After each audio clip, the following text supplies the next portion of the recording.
Have you ever been in a room where someone tried to shrink you with just a sentence, a joke, a snide remark, a cutting tone, meant to humiliate you, and suddenly all eyes are on you, but not in admiration, in discomfort?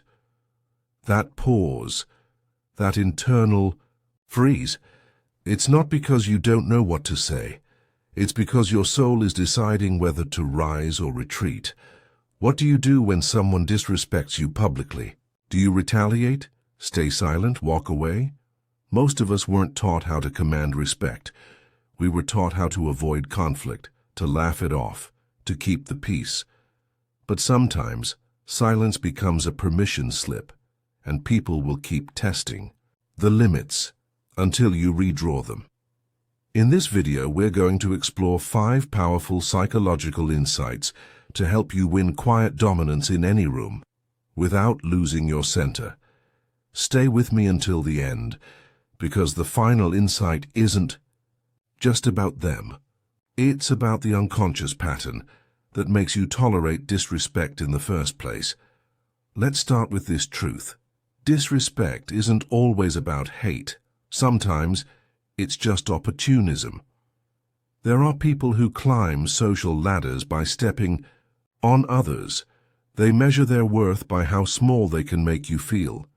It happens at work, in friend groups, even in families. They don't always intend to hurt you deeply, but they've sensed you won't resist, and that is all they need. This is why respect isn't something you ask for. It's something you teach, not through confrontation but through presence. Insight 1. The psychology of first impressions. Before a single word is spoken, your posture speaks volumes. When someone enters a room and walks up to greet you, stand, look them in the eye. Not in an aggressive way, but with quiet awareness. Staying seated while greeting someone may seem minor, but in psychology it creates a subconscious power imbalance. You appear smaller, less alert, more passive. Your body says, "You outrank me." Even something as small as looking at someone's hand instead of their eyes when shaking hands can lower your perceived confidence. Your head tilts down, your energy recedes, and you reinforce a role that isn't yours. So remember this. When you greet someone, rise, not just physically, but energetically. Let your presence say what your words don't have to. Insight 2. Interruptions are power plays in disguise.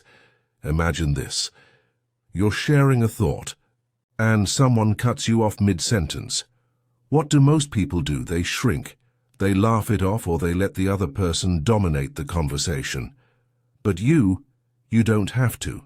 Instead, pause. Turn toward the person calmly. Look them in the eye. And with zero emotional charge, say, "Would you mind if I finish?" Or "I'd like to complete what I was saying." This does 3 things. It recenters the attention, asserts your presence, and gently reminds everyone you are not to be dismissed. It's not about making the room uncomfortable. It's about resetting the energy. Carl Jung believed that power resides not in control, but in awareness. You don't need to overpower anyone. You only need to remain unshaken. Insight 3. Weaponized humor, and how to disarm it. In a group setting, someone makes a joke at your expense. The room laughs, and suddenly you feel like the punchline. The key here is not to react emotionally. Do not defend.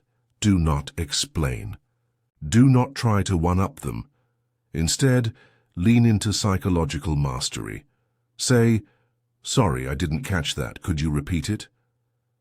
This move is subtle, but devastating. You've just shifted the burden back to them. Now they must repeat the joke, knowing everyone's watching. And jokes rarely land the same way twice. In fact, their second attempt often sounds flat, cruel, or awkward. Now they're exposed. And you've maintained your dignity without aggression. You just taught the room a lesson in silent dominance. Insight 4. Break the provocation pattern. Sometimes people don't joke, they provoke. They needle you. They try to push buttons until you explode. Why? Because it gives them control. And when you react, you validate their power. But what if you broke the script? Imagine this. They insult you. You pause, and then completely out of nowhere you say, "You know a good place to get coffee nearby," or "I've been thinking about learning the piano again." They're confused. The room resets, and they lose the thread of their attack.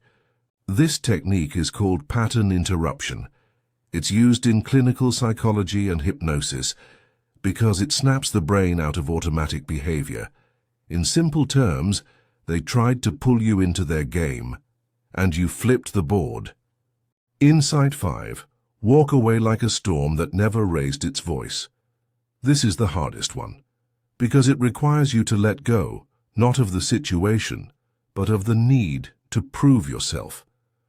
If someone continues to devalue you, leave, not dramatically, not bitterly, just silently. Carl Jung once said, "Loneliness does not come from having no people around, but from being unable to communicate the things that seem important."